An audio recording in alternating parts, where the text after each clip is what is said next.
Good evening, everyone, and welcome to the Blended Working Regional Voice webinar. My name is Natasha, and I'm an events coordinator at CMI. I'll shortly be handing over to Logan Watt and Liz Hoskin, who are running the session today.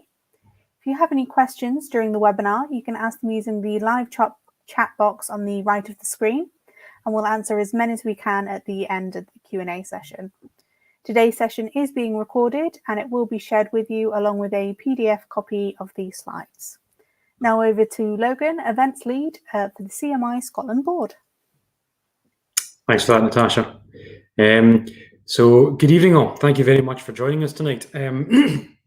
This is the first of a series of digital events we're going to be hosting over the next couple of months from the CMI Scotland Board.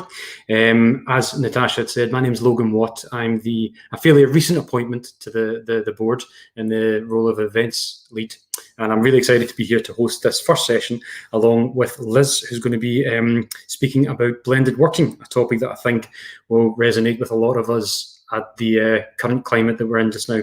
So I just wanted to run through a few wee odds and ends before handing over to Liz. So it was really just a wee bit around the context of this session. The way we're breaking it down just now is Liz has a presentation for us, about 20 to 30 minutes, which is absolutely great. We really thank her for taking the time to do that, Liz. And then after that, we'll do a Q&A session.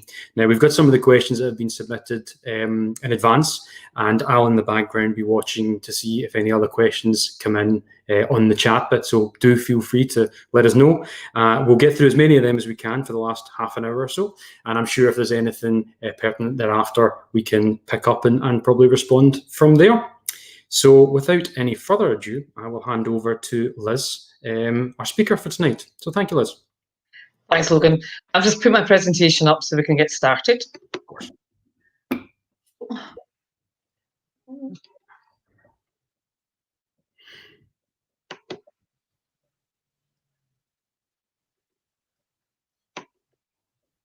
So it's been a great opportunity tonight to talk about making blended working work. And I'm sure you'll all be aware of all the companies that have sent people to work from home because of the government regulations. Now, one of the biggest things is there's something like 26 million people working from home at this very moment. And that's absolutely huge because most organisations really never really believed that working from home was a complete option. However, now they're thinking quite differently. So let me just take you into a few things that I feel we should be taking into consideration, because blended working is very different to working in an office. It's very different to even being part of a larger organisation sometimes, because you feel that you are very much on your own. So one of the first things we always say to people, once people have set up their home office, is to really look at their mindset. So mindset means looking at setting a structure, because we're human beings, and working from home, it's too easy to be 24/7 on. Now, there are some people who maybe like to be like that. However, being 24/7 on all the time, you will soon burn out. So looking at mindset first. So if you're running a team, or if you are yourself working from home, what we would highly recommend that you do is set up a routine and a structure for your day. Now, I'm working with some contact centres just now, and they're all working from home. So their structure is very much deemed by the amount of calls they get in. So they don't have the same flexibility as someone who is doing routine work, maybe doing research, typing up reports, or just dealing with day-to-day strategy meetings for an organisation. So mindset can be very, very important. And it's been to be a bit more realistic about how you're going through your tasks, and don't feel that every single second you should be on point and doing work and work. Be very realistic with yourself and what you can manage in a day, and also have a few go-to strategies. So I've got a couple. So when I am working, so I've been working from home since the 17th of March. And you can't believe all of a sudden we're now in November, and we've kind of adapted and adjusted. But one of my things is, when I'm working from home, I design a lot of projects. I'm a transformation specialist, I go into companies and help them transform. So I will have times when I have to be creative, and I might not necessarily be in a creative form of mind.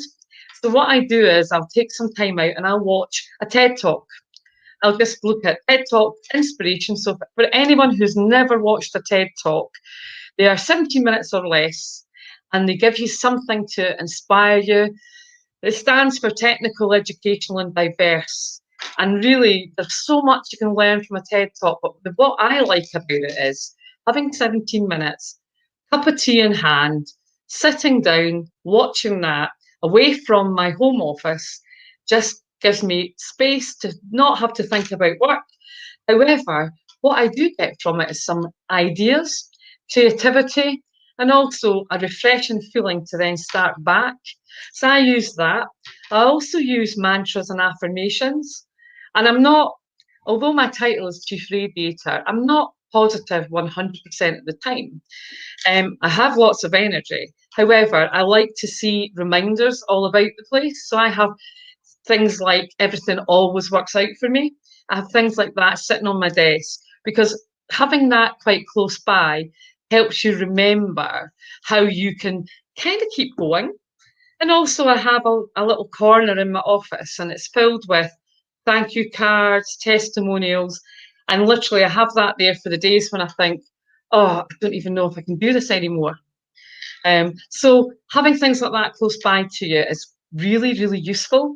I would also have in your drawer or in a folder all your thank you letters, your testimonials, anything that someone has given you that says how good you are.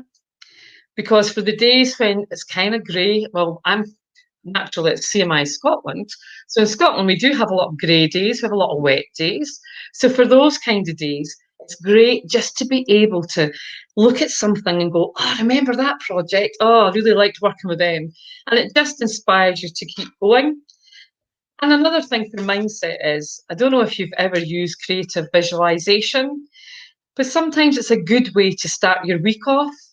It's having a mindful Monday, and before you start work, just sit down and do a creative visualization in your mind of what you want your week to be like.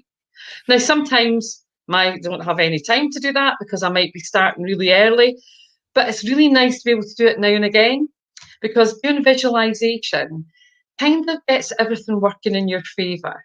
And also it helps you become quite clear and helps your focus. There's also some productivity apps, because sometimes, again, so during COVID-19, lockdown, whatever we want to call all of this, you lose focus, you tire out, and I will talk about fatigue and isolation in a minute, but sometimes you just need a help with some productivity. So the productivity apps that are out there, or techniques that are out there, there's amazing amounts. So I've just selected a couple to share with you. So I don't know if your mother was like my mother, but my mother had a Pomodoro in her kitchen, and it's just a little timer. And there's a technique now to help you focus. And this is a time management technique. So if you're not feeling like doing too much, set your timer for 25 minutes, which is 1 Pomodoro. And once you've done that, take a break, then go back. But once you've done 4 Pomodoros, so once you've done 4 sets of 25 minutes, then take a longer break. So that might be where you maybe have a walk, a cup of tea, some water, all that good stuff, just to kind of cleanse what you've been doing. I'm a big believer in when you feel that you've come to the end of something, don't push yourself too far. Take the time out and just take that little break. Because even just walking from, well, my office is in my garden, back into the house, grab some fresh water, come back out. Even just that, it takes less than 5 minutes, but it just feels like I've cut off from what I was doing. The other one I want to talk about is the forest chrome extension. Now, I discovered this while I was doing my research for this talk, and I'm fascinated by things like this. So, a great app to use, and again, it stops you checking social media. Now, I don't know if I'm on social media quite a lot, because that's how I connect with a lot of people within the business world, but also I kind of like social media, most of the time anyway. But if you are very prone to looking at your phone, And one thing I would do is switch off any notifications for emails, any notifications for Twitter, LinkedIn, Facebook. Switch them all off, because then you're not drawn to them the same way. But if you feel that you really can't put it down, try the Forest Chrome extension. Because what it does is it lets you plant a seed and it grows for 30 minutes. So that helps you concentrate on what you're doing. And then it's quite amazing at the end, because then you see what you've grown. And it's just a way of getting you to disengage or just de-stress away from what you're doing. Because social media, having to keep up with it. I mean, I'm a prolific social media sort of put loads of posts up. However, I took a couple of weeks out in September because I just had enough of everything. And I decided, right, this is the time just to switch off from it. Don't need to do any updating of LinkedIn, putting things up. Most of my stuff's inspirational, because I really think these days there's not enough inspiration about there, because if we listen to the news too much, it can put us off quite easily. So doing the whole little apps and trying different things, sometimes timers though don't work for people. So if you're not a timer person, what I would say is decide to give yourself, this is one task I'm going to concentrate on, and just focus on that. Then once you've done it, decide, you might even set a reward beforehand. Sometimes we were talking just before we went on air, and in March, I set all my times for holiday this year, because I'm a great believer in having something to look forward to. And when you're blended working at home, those little things, just to look forward to. So I've had a week in a cottage already. I loved that. And now I'm about to have a week in a log cabin. Completely different. Near woods, near water, and just a completely different experience. And just knowing that you've got that to look forward to can just keep you going. Also, another thing that I would highly recommend is get yourself a work from home playlist. Now, you might think I'm a bit mad, but sometimes a playlist made up of songs that mean something to you can be something that can keep you going for a few days. It can help you get to the end of a project and get the work in ahead of schedule. But more importantly, having a work from home playlist, it's a really good thing to share with your team members. So during lockdown, we've been sharing playlists with all the different companies we work with. We've had competitions for different types of playlists. We've been sharing music, and people have been finding out all about our music tastes. And some of them have been quite surprised at some of the things that we like, but equally sharing it with each other. So we've got music lists for writing. We've got music lists for really concentrated work. And normally that would involve some sort of classical music, because Mozart was always something that was always recommended when I was studying for anything, because it just seemed to tap into that bit of your brain that helped you focus. So get yourself a work home playlist is something that's really good. And you can find them on Spotify, Amazon Music, Apple Music. People put them up and you can share them. And sometimes it's nice just to take a break, put a different one on. And as long as you're not on calls all the time, or on Zoom or Teams, whatever one you're using, StreamYard, you can get a chance to listen and enjoy your music. And your home office setup. So I've worked with about 5 companies throughout lockdown so far, and also worked with individuals who own companies. And what I've found is the ones that are working really well have set up a proper home office. And what I mean by that is they've given themselves some dedicated space where that's where the office is. It doesn't mean to say you can shut the door on it, because sometimes it is part of your kitchen, or sometimes it is part of your dining room or your living room. But if you can just pack it up at the end of the day and lay it underneath the table and just get it out of your hair, because that is one of the things people keep coming back with, that I feel I keep looking and seeing my laptop and thinking I need to look at my emails, and you don't. You really need to learn to switch off, because some people have felt they've worked longer hours now during lockdown than they have ever before. And that isn't good for you, because your body needs time to replenish. You need time to just take that space in your head. You need time to reconnect. And also in a home office, you maybe want to have some fun stuff around that you can lift. If you read, have something to read, just to fill in the 5 or 10 minutes that you have in between calls. or even just sometimes to focus on different things. But a home office is that if you can shut the door on it, fantastic. Some people, when we went into lockdown, their companies delivered loads of stuff to their house, so they were well set up. Other people, no, they were really just making the best of what they had. Some of it's got better as we've progressed through. Now people have kind of acclimatized to having a home office of some sort. If we've had a lot of people tell us that they've had young kids at home from school, or they're looking after toddlers and they're sharing. So something that's really been quite a good piece of creativity during lockdown is people working from home and sharing the shift patterns to watch the children, working at different times. So we've had people requesting, can we have a split shift pattern? And what it's done for organisations is let them see the possibilities. Because I think before, we always thought we could do more home working, but we never maybe believed totally that it would work. But now that we've been forced into it, gosh, it's really worked. And it's created opportunities, it's created innovation, it's created savings. But more importantly, it's created a bit of self-managed work as well, and also a better work-life balance for some people, but not for all. I did look for statistics to use, but there's not a lot of statistics for now. They're very much about at the start of COVID. And the start of COVID, no one really knew what they were doing. So I'm looking at collecting some research to really share some more sort of hard and fast statistics. But I've done some unofficial stuff, so I'll share the anecdotal stuff once I get through this. Isolation and online fatigue. Now, this is something that kind of crept up on people before we really realised it was going to be an issue. And what I mean by that is a lot of companies just transferred their meeting culture straight onto online. And when you're on Zoom, Teams, any of the apps that we use, it's not the same because your brain is working much, much harder. So you become tired much, much quicker. Also, if you move from one meeting to a next meeting and you don't have a proper break, you crash out much quicker than you would do if it's face-to-face.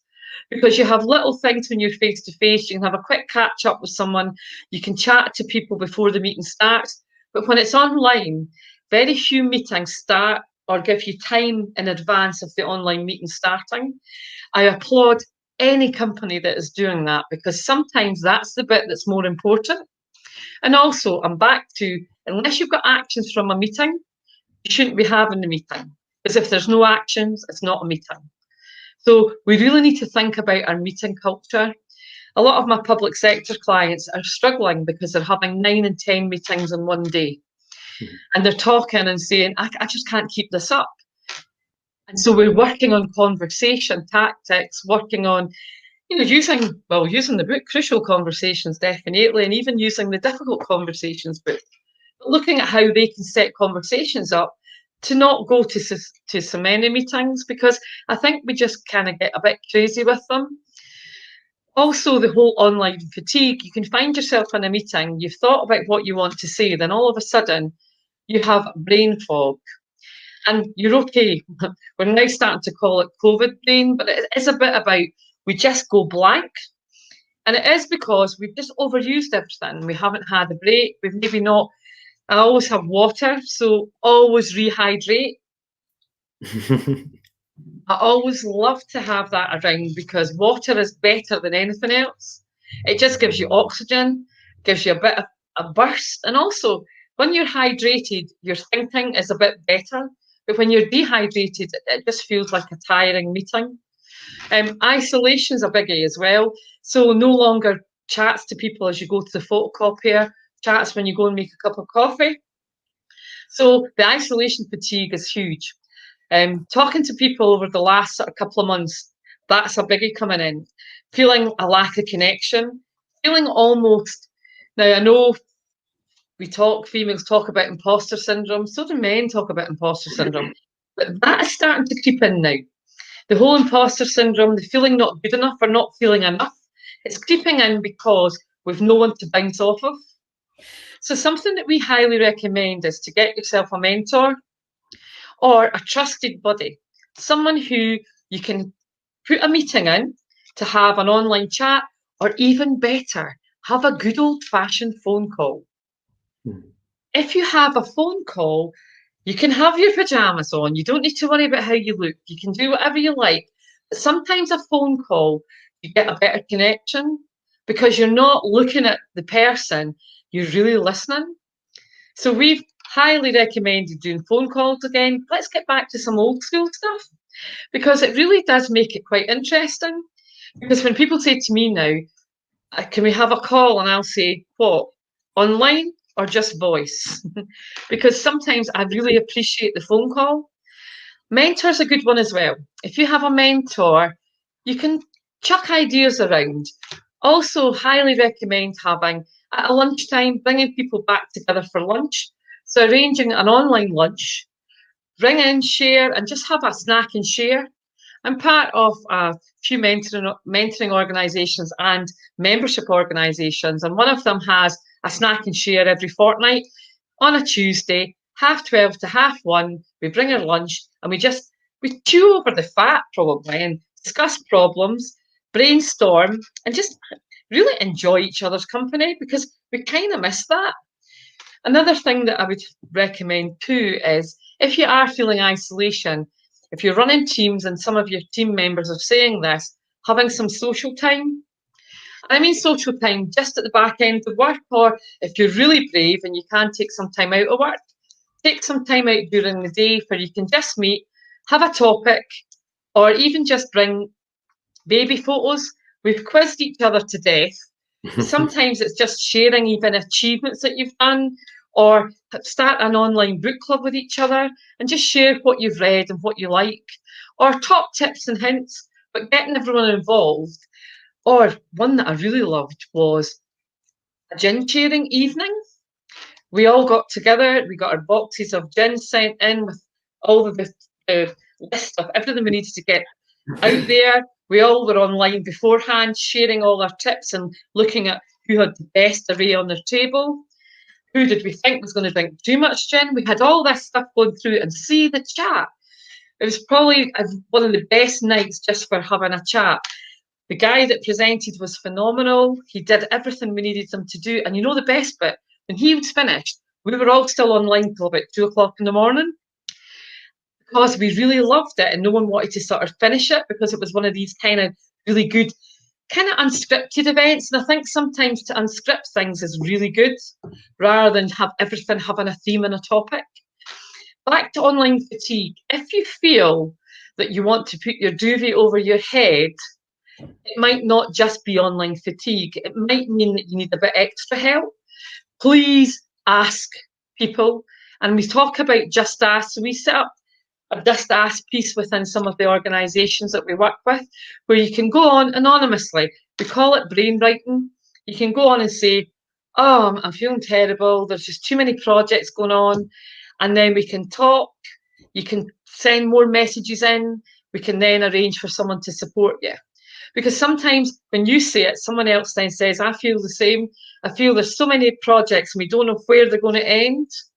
And I think now that we've got to a certain stage within COVID, I really feel people now realise we're not going to get back to the office. If you've not been in the office since March, we're going to take a lot longer to get back. And that is now starting to impact organisations.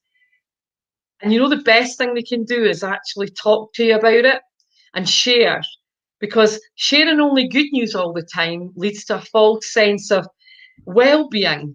And when the good news stops and we start to get into news that isn't so great, then it's a big wake-up call, and sometimes it can make us distrust the organisation.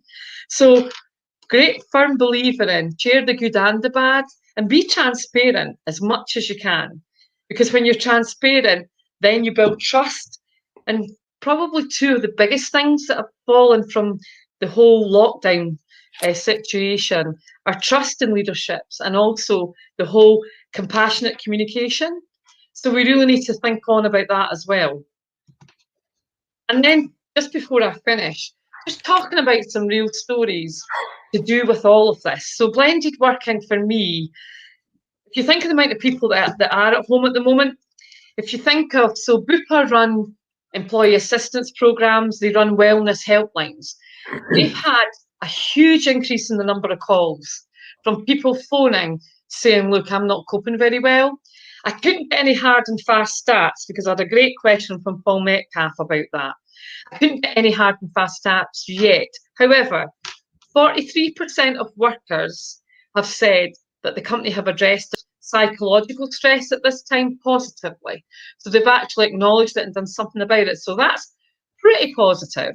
I've also looked into the way people have felt from when they were put into lockdown at home and not maybe knowing exactly how this was all going to pan out. And, you know, a lot of people have tried. So I've polled all the companies I've worked with recently, and they've all said they were so proud of how well everyone pulled together, how quickly they got up and running again, and how well informed they were at the start. On the negative side, what they've said is, feel now there's a disconnect because we're really missing the whole connection.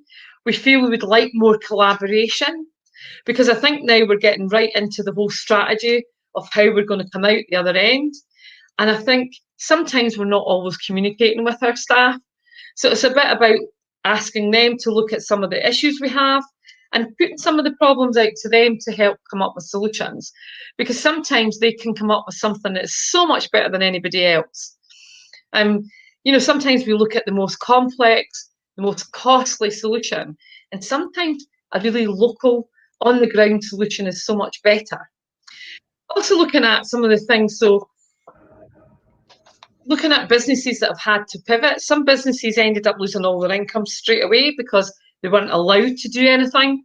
So the whole pivoting of businesses into new areas has been interesting, and how it's managed to keep some of their staff going.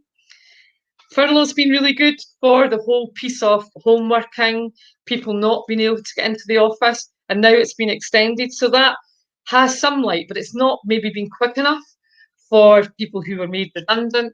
And I know there's ways and things you can do. So I would check into all of that if you've got people who you feel, wait a minute, maybe now if we can keep them a bit longer, this might work for us. People who need help at the moment. So if people are looking for advice on anything or mental health issues, please look at your HR department, your HR team. If you've got a specific COVID intranet where you can get hints and tips and things, please make use of those, because the biggest thing is it's not asking for help. And you really need to not think it's daft, mad or silly to ask for help. When I had my kind of dip, I asked for help. Probably not the first day because I thought it was just a one-off. But the second day I thought, no, this is much more than just not feeling like doing something. And when I asked for help, it was really good because I had someone I could just bear myself, walks and all, trusted mentor, and we discussed things, we put things in place. Now, within 4 days, I was feeling so much better, but it took me 2 weeks to get back on my feet. So I really recommend doing something about it. Ask your friends. And you might find when you start asking, they might have something that they can share with you that will help. So now I have just checked my time. So that's half an hour. So I'm going to stop sharing this, and I'm quite happy to take some questions. Lovely. Answer the ones that are there. So hang on a second. So Oh, yeah, I've been watching the. Logan, I've got one more bit. Sorry, apologies. I do this every time. Sorry. I just want you to remember that everyone works differently. Right, I'm there. There you are. Perfect. Thank you. So I've been monitoring the questions coming in. I know we've had some questions submitted in advance, and we could probably start with those ones. It's been quite light with the questions on the comments section, so feel free to add anything if you'd like. The only kind of two really points that jumped out during the comments, there's been a wee bit of chat and a couple of people referencing the imposter syndrome. A lot of people can associate with that, and interestingly, one of the points that was made is maybe sometimes people feel like they should be doing more. Like the imposter syndrome at that point in time is about sitting chastising yourself in the house sort of for not doing as much. And in reality, I'm sure that's quite the opposite, because we're probably harsher with ourselves than many. So that's definitely something that I'd raised up there. And also just a wee acknowledgement with the Pomodoro system working quite well, sort of thing. So I know we've got a couple of questions that have been submitted in advance. We could probably tackle those. And then if we've got time, we can maybe look back to to chat through the imposter syndrome, maybe some hints and tips around that. Definitely. So Paul Metcalf asked, has there been any outline evidence and indicators of the implications on staff morale and mental health in respect to persistent working from home, both positive and negative? So I'm going to have to say there is no hard and fast stuff. There's some stuff from the States, but I really do think a lot of the time from America is quite different, because they've had a lot more flexible working patterns than we've had for a long time. So it's quite a different sort of slant on it. And also, even McKinsey, I went in and had a look at McKinsey, I looked at HBR, so Harvard Business Review. I looked at all of them to see what I could get. There was nothing that was really that exciting. Nothing that really stood out that I felt people could use. So my answer to that is no, I don't have any, which I think is really terrible, because I thought I would get quite a few things.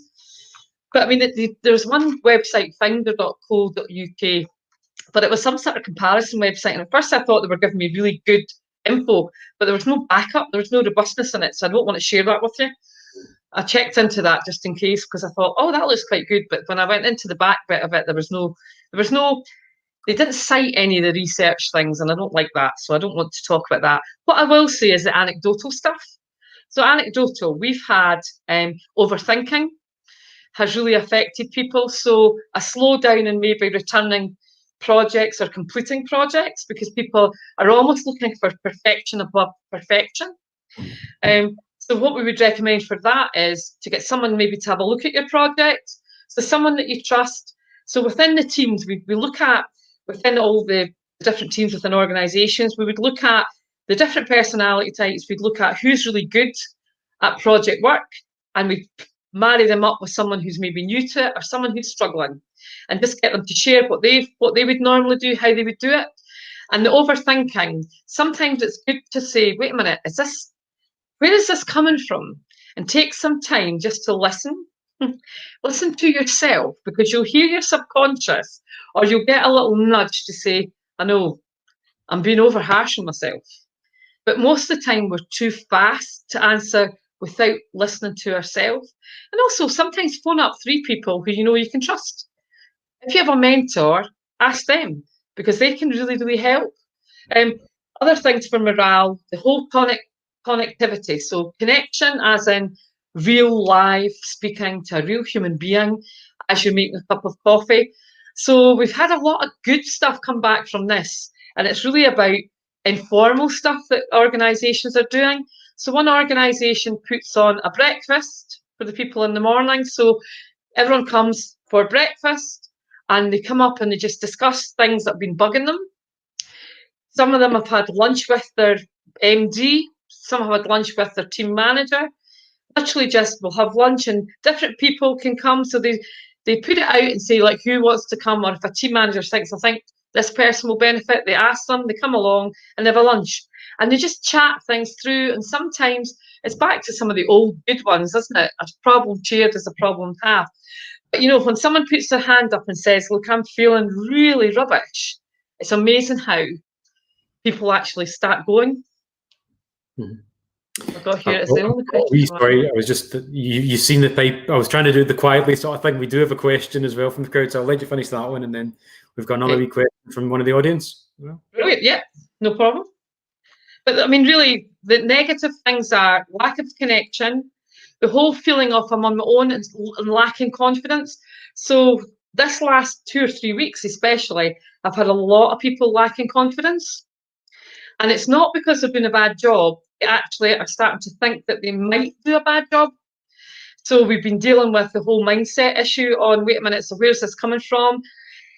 I even had a vice president of a company, and I'll share this because I won't share the company, they'll know who they are, but I have a vice president of a company who got so annoyed at a comment someone made at a meeting that I got a phone call, traditionally, lovely, because they couldn't believe someone said something at a meeting. And I couldn't understand how this person was getting upset. And I said, right, wait a minute, so why are you thinking like this? And they said, well, I mean, I don't think that's the right thing to say at a meeting. And I went, right, wait a minute. See, after the meeting, did anyone say anything to you? No.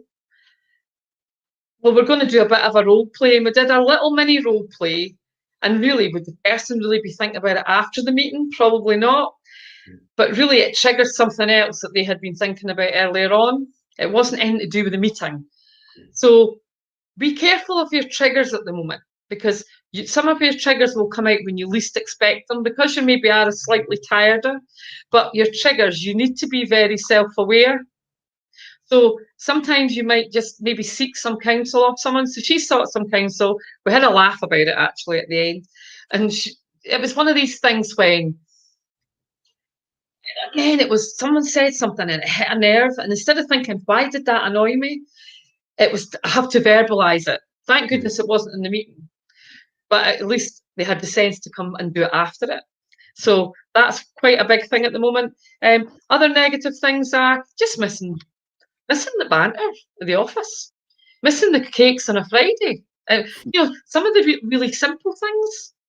A real positive, that's the last thing I'll say on this one, a real positive is a CEO letter being sent out to staff.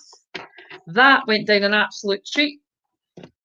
That seemed to really inspire them and really feel that they were cared for.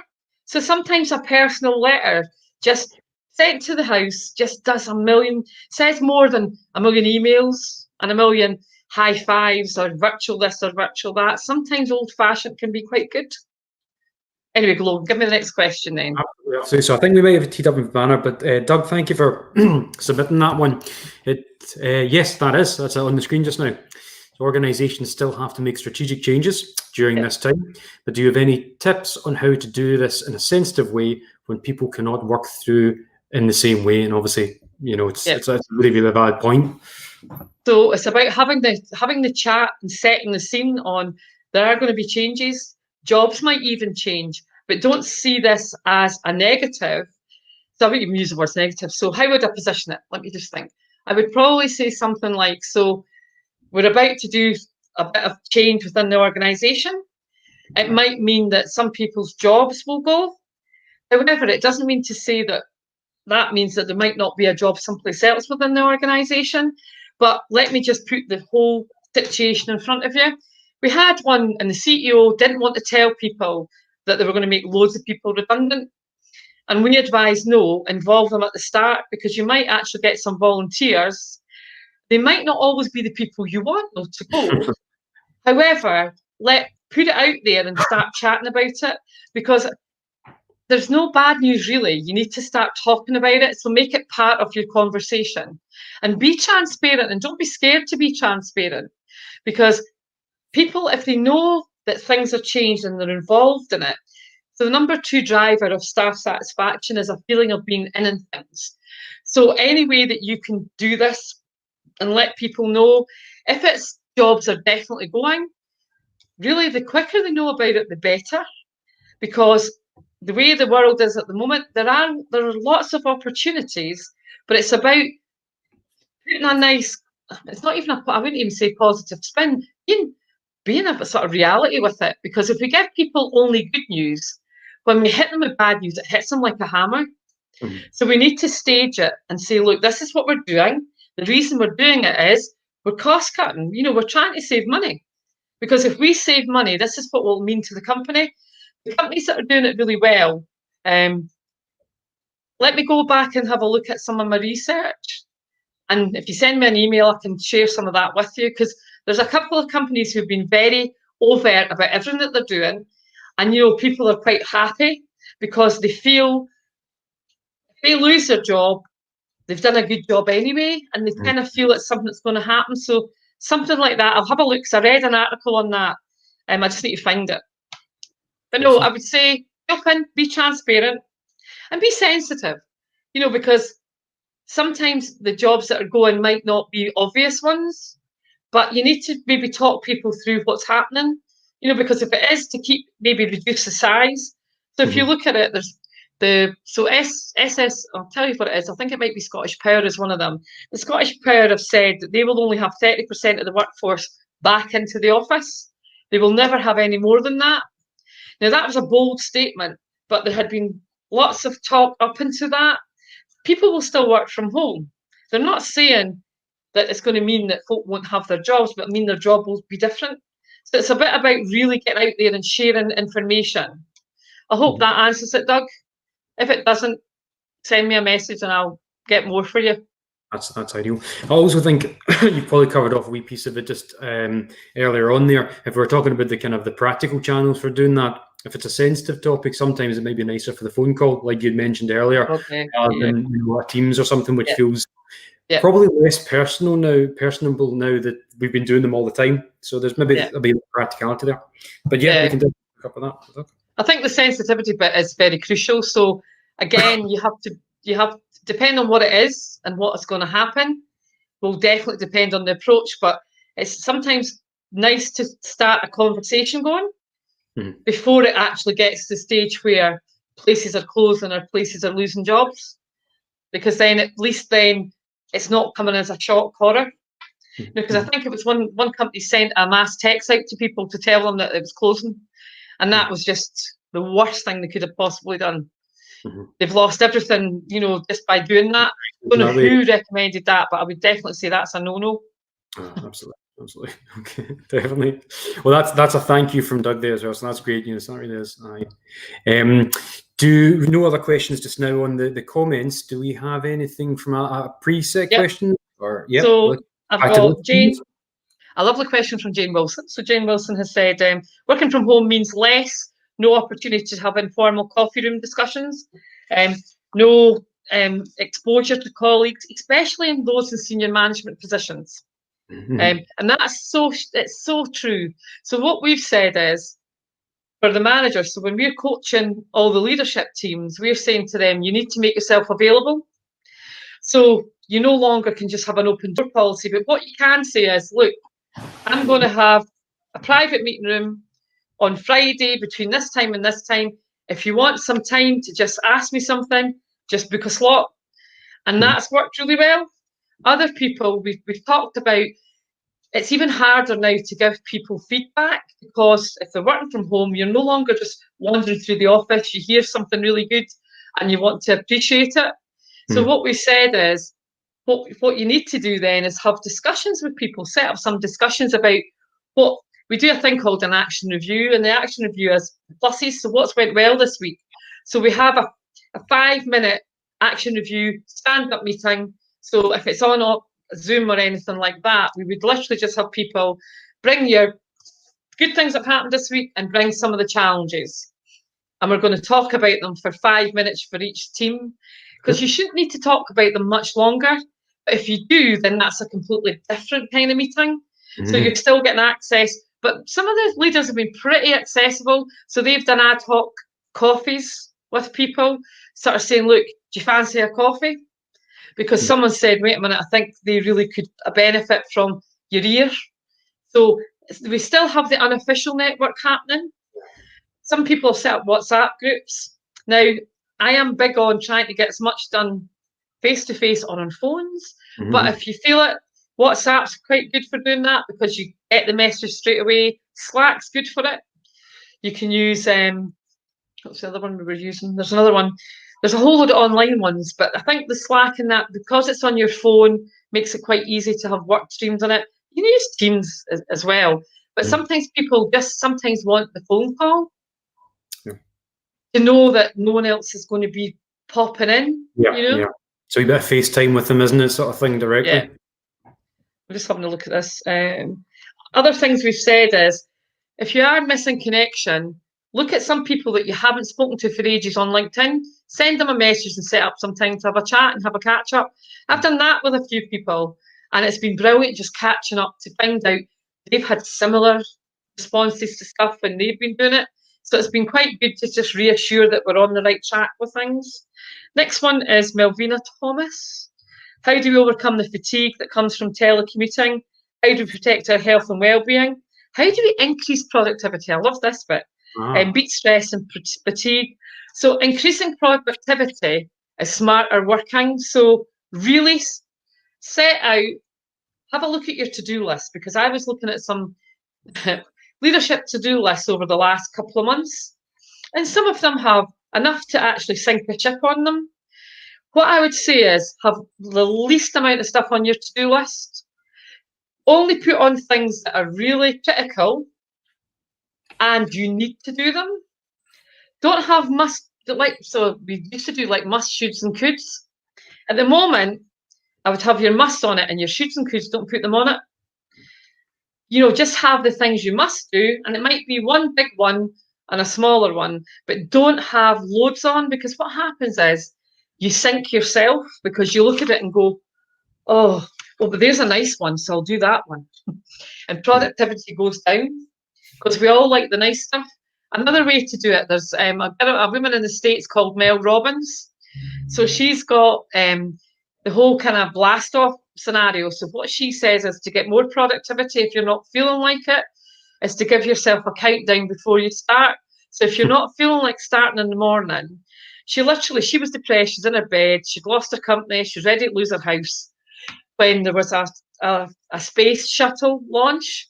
And she was lying in bed feeling really sorry for herself, and she saw the space shuttle and she heard the guy say 10, 9. And as he's getting down to 1, she could feel herself wanting to get up, because it was almost like saying it's okay to do something now. So she has 5, 4, 3, 2, 1, and that's what she does. So she counts down and then she gets started. And if she gets into a lull, she'll take a break, then she'll do it again. Now, it seems to work for some people, so that might be something. But I would really look at your work schedule. And if you're struggling, speak up about it. Yeah. That's the best way. That parallels into another wee comment we just actually got in the questions here, and I know we still got some to get through for yours, but it was a good wee parallel there. And the question was from Renee, and it was, yep, there we are. How do we get those that won't admit that they're struggling to take some action? And I think that's probably an age-old question across the piece, but at least in the office, you can maybe body language or get a feel for it. So how you do it is when you're on your Zoom calls or you're on your meetings, bring something in about exactly that, and actually watch the reaction. And it's not even body language, it's just looking at their face. So I did it just 2 weeks ago, and I knew someone was struggling, and in the middle of the call I was just saying, I had a call the other day and I brought a third party it, right? I put it into a third party, and I was on the call and I was just talking about how people are struggling just now, and how some people are really struggling even to get up and get ready. And the person I was talking to, if you'd seen their face, so I am quite a direct person, anybody who knows me, but I'm very sensitive as well. And I said, so I saw a little wobble there. Do you want to talk about it? And the person went, no, I'm absolutely fine. I'm really fine. And I went, right. So from what you're just demonstrating to me, I really would like to chat a bit more. Yeah. Do you want to do it now, or do you want us to get a time to do it? Because I really feel it'd be good to do it the now, because I've got time. I've not got another meeting till at least 2 hours away. I'm happy to sit. And they were like, well, I'm not really struggling, but, and it all just came right out. I made a really good chat, and really, it was brilliant because it was a whole load of other things. It wasn't just work. There was a whole load of personal stuff as well. But I said, like, the personal stuff, I'm happy just to listen. I can't give you any pointers on it, but let me hear it. We did all that. There were some tears, but at the end of it, we went, oh my God, I'm so glad you look at people the way you look at people, because you see things that I don't think I'm showing. Yeah. And I went, well, sometimes you don't even know now because you're so tired. Some people are just really tired. You can't always hide. But some people I couldn't have done that with. I might have went, wait a minute, I'm going to speak to someone else to maybe approach it. Yeah. And you have to know you need to know yourself and be self-aware to know if you can get away with that with someone. And if you're not, then you need to know who you can hand it off to. But sometimes you need a trusted friend. And this is a time when you know who your real friends are. Yeah. Because if you phone your friend and you want to offload to them, and all they do is go, oh, but you had that. Well, I've got this. They're not a good friend to offload to, because you're not going to hear, they're not going to listen to you. So you need time to just get that. Good question. Very good, yeah. Absolutely. We've got another question in the comments, but if we go back to any of the So last one I have from the ones that were sent in earlier. I'm interested to hear the thoughts and strategies on managing teams in a blended approach. Yes. What I've got is, so for teams, something that we've instigated quite a lot is Your Voice Matters. So Your Voice Matters is just a forum that's set. It's like it's not just a normal whiteboard. It's all jazzy, but it's just a virtual whiteboard, and people can pop stuff up on it. There's even an app you can stick post-its on it, so people put things up, and it can be things like, "Look, do we need to do this week?" or "When is the end date to this program?" All the stuff that's really annoying people, you just put it up. Or sometimes it can be suggestions. So we use a Your Voice Matters. We've got peer-to-peer awards. So if someone's went above and beyond within the team, the peer-to-peers then can send in a nomination. So it's all just done. We set everything out and say, right, so we're going to introduce some new things just to help motivation and engagement. Here are the 6 things we're thinking about doing. If anyone's getting any other ideas, add to them. So peer-to-peer awards, you can actually set up specific engagement platforms, but you need to have quite a large budget to do that. I'm big on trying to do localized things if I can, but also checking in with your team. So this came up yesterday when I was talking to some leaders, and it was quite funny. We were talking about, what I do is I give my team about 5 to 10 minutes every morning. We do just a quick team talk. And I said, that's absolutely brilliant. And I think they thought I was going to say, well, that's not enough. Mm-hmm. But actually, 5 to 10 minutes is enough. Because if you can touch your team within that time, now literally just saying, so Colin, how's your project? How's it coming along? That sounds fine. Or whatever. Just doing that for 5 or 10 minutes is just enough to start the day off. Yeah. It kind of sets the tone to say we care without going gushing. We've got e-cards that you can send, so you can download a lot. So if you're on Canva have e-cards you can make up and you can send to members of your team. So we sometimes do that for a bit of fun. Just sort of saying, we're here for you because we haven't heard from you, or you've done a great job, and your project, oh my goodness, it's amazing. Just little things. And we have now got people printing them off and they're sticking them on their fridge at home and they're putting them on their desk. So it works. We have a mindful morning to help motivate the team. So normally Monday would suit it the best because Monday, mindful all goes together, but it doesn't really matter. And the mindful morning is we set aside a time and we'll do a guided meditation. We'll say, right, we'll have half an hour Wednesday morning at 10 o'clock. If you want to join in, you can come on. If you can't, we'll maybe do it throughout the day. So we'll have a guided meditation. We'll even have cooking lessons for our team. Now, we don't bring us a posh cooking. Yeah. We actually just say, right, so what did you have for tea? You got any recipes you want to share? So we've built up a database of healthy recipes, because one thing that I did get was there's 20% more alcohol being consumed that people are admitting to during lockdown. So healthy eating as well has gone out the window. Most people, I'll say most, this is me generalising, I don't have a complete stat, but there has been probably quite a lot of people not eating healthily, and they put on between a stone to 2 stones during lockdown. A stone to 2 stone, which is going to annoy you if you're Scottish in the winter. Because you'll just feel bigger with all the woolens and everything. So what I would highly recommend is doing a healthy team challenge if they're up for it, but don't stick it down people's throats. A lot of stuff we do, we recommend you try if you know your team well enough. And something as well, do you know your team well enough? So it's time to sit down and look at, what is your team made of? Who's in your team? What are their superpowers? Actually find out who's the resilient people within the team, who's maybe not so resilient. So this is a time to really take a whole snapshot of your team.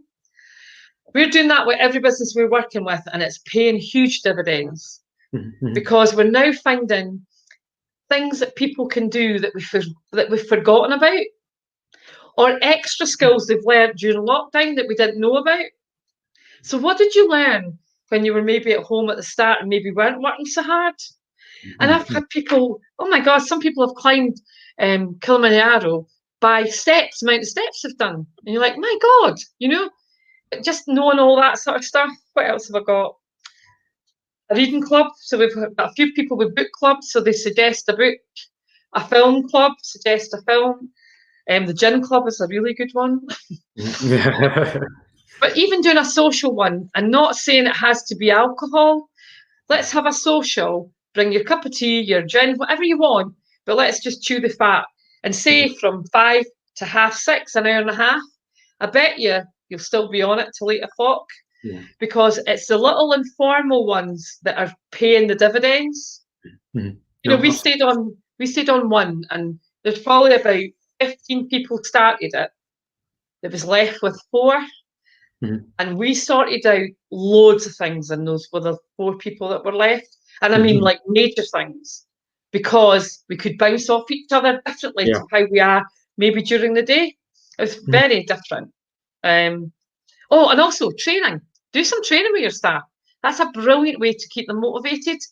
Let them have a look at. There are so many free courses just now online. There's loads of entrepreneurial things happening that you can sort of tap into. Please don't webinar them to death though, because there's so many webinars all the time that you need to be mindful. But there's some good conferences that you can get on for free now that you might never get on, but there might be one session you want to go to and you can do that. So that's some team stuff. Yeah. Like the blended working by the Scotland CMI board, for instance. That's yes, it's all good. We've actually only got one last question. I know we're kind of maybe getting towards that time in the evening, but that was the last question we've actually received through the chat. So if we could even just summarise that quickly. So, right. So facilitation, yes. Yes. I like it. So yes, it has been more challenging. So you need to stop having so much presentation and more. We do very short, sharp presentations now, so nothing more than an hour. And even it's not even a presentation anymore. It's more kind of putting an idea out there and then we talk about it. We also have a lot of activities. So I had some really good activities on the My Future World of Work. That was good activities. So we were introduced to, you can go out, add an app to Teams, and you can literally have all your post-its, so you can put all your ideas up, you can draw on them and everything. That was really good. Also using real drawings. So there's been a real, kind of like the whole cartooning piece has really come out there now, and we've got facilitation, visual facilitation. So all the people in the Agile community are big on that, and it's brilliant because they can sum up a whole presentation just in one drawing and all the big pieces. So that's a challenge for someone out there who's maybe on the call tonight, you never know. But the whole thing is you need to have it you have to get people in doing things, give them space to think, maybe even go away and do something, bring it back. So we kind of split off during the day, give people things to do. Then they come back and they do all the presentations. And they come back with things they've learned, things they wish they'd known before they started. You know, we kind of have different spins on things now, and we limit how much we tell them. It's 2, maybe 3 things max, no more, because your brain can't take it. Visuals can help, but also sometimes I think even buzzers and doodle polls, getting polls up and getting people to do polls with you is pretty good. Pieces and bringing people in to do the activity. Oh God, interactive, yeah. Even dressing up. We've had all sorts of stuff we've been doing. You know, and role playing, but role playing in a kind of fun way rather than the normal kind of quite deadpan role playing, just to kind of make it a bit, kind of doing the comedy store type role plays, because that kind of makes people laugh, but then the message still gets over. Yes, absolutely. But no, it's very different, definitely. And you're having to learn all the platforms. So now you're a master of quite a few platforms now, which is great. Also, another one that's good, Remo. Using Remo is good. So Remo it's like a cafe situation. So you can pick your seat at the table. You all sort of set up your little bio, and you can go and choose the table you want to set up. So we've done that a few times, and that's been excellent. Because you kind of feel like you've walked into a room, who to sit beside, and it feels like more like real networking. That's been very, very good and went down well. People have made real good friends. I've made some really good contacts and friends that'll be for life because you've maybe met someone who had the answer to something you've been trying to find out for a long time, and they just happen to sit at your table. So Very that cool. type of stuff is pretty good. Excellent. Brilliant. Well, Brilliant. thank you for that then. I think we've got through all the questions, so if there's nothing else, I suspect we're kind of approaching the end of this session. Yeah. So I would like to thank Liz thoroughly for that. Very, very positive sort of comments from that. People are very keen to see the slides as well, which is wonderful. Brilliant. And yeah, thank you very much, Liz. And I'm I not was going sure. to say one Please. last thing. If anybody does want to contact me, it's just Liz at positivequalities.co.uk. And what I mean is, if you're looking for more of my research or any of the stuff I've got, I'm happy. I'm a sharer, so I'm happy to share. So Liz at positivequalities.co.uk. Sorry, Logan, apologies. No, not at all. Don't be sorry. You're kidding. I have no doubt you'll be inundated now, though. No, that's great. Thank you very much for that one. And I hope everyone that's been here tonight have got something out of it.